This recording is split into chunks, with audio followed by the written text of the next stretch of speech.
जोपर्यंत सगळे सोयरे शासन निर्णयामध्ये अंमलबजावणी केली जात नाही तोपर्यंत आंदोलनामधून माघार नाही। सरकारला जे मागितलं ते देत नाही आणि भलतंच पदरात टाकून समाजाची दिशाभूल करत आहे, असं वक्तव्य राज्य सरकारने दिलेल्या 10% आरक्षणावरती मनोज जरांगे पाटील यांनी केलेलं आहे।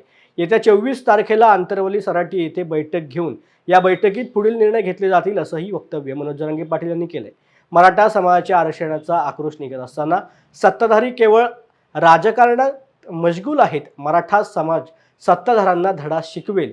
प्राण आहे तोपर्यंत मी समाजासाठी लढेल, पण मराठा बांधवांनी एकजूट कायम ठेवावी, असं आवाहन मनोज जरांगे पाटील यांनी पाटोदा येथील सकल मराठा समाज बांधवांना मार्गदर्शन करत असताना केलं आहे।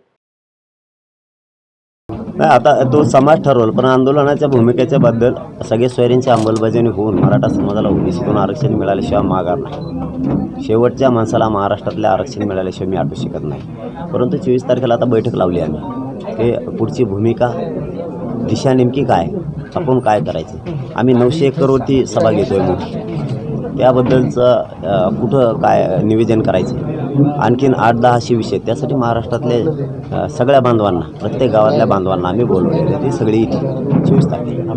आणि दुसरं असं आहे, 10%च्या मागणी, 10% जे त्यांनी आरक्षण दिलं होतं याचा कुठं लवलेशही आपण केला नव्हता, मात्र सरकारनं जे आहे ते 10% घोषित केलेलं आहे, याकडे कसे पाहतात? नाही, तेच तर होतंय ना, समाजानं कुठलाही समाज असू द्या, मराठाच नाही, मागणी करायची आणि द्यायची। तसं धनगर बांधवांचा सुद्धा आहे, सगळ्यांचाच हा आरक्षणाच्या बाबतचा विषय। 12 बलुतेदारांचा पण तोच विषय, वेगळा प्रवर्ग मागतायत, त्यांना दिला जात नाही, ते एक मागितलं की दुसरे देत आहेत। ही निव्वळ फसवणूक आहे, परंतु हे आंदोलन नीट करणार आहे। हो, निवडणुकीच्या अनुषंगाने कसे पाऊल राहणार आहे? नाही, आता ते समाजाचा विषय, मी समाजाचा मालक नाही, मी मुलगा म्हणून त्यांचं काम करतो।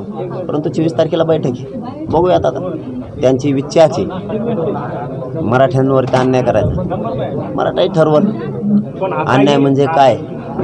आताही द्वेषाने म्हणतात की 400 पारच आंदोलन, नाही, ते म्हणतील तसं थोडं होत असतं, किंवा आम्ही म्हणतो तसं थोडं होत असतं। शेवटी जनतेत भावना काय हे लय महत्त्वाचं असतं। जनतेस आरक्षणाच्या विषयीचा आक्रोश आहे राज्यात, धनगर बांधव असो, मराठा बांधव असो, 12 बलुतेदार असो किंवा आदिवासी बांधव असो, हे सगळ्यांचे आक्रोश आहे आरक्षणाच्या बद्दलचा। आणि एवढे ज्वलंत मुद्दे असताना तुम्ही तुमचं जर रेटून नेणार, याला कुठंतरी एक दिवस उत्तर मिळत असतं, आणि ते होईल काय। चल, धन्यवाद।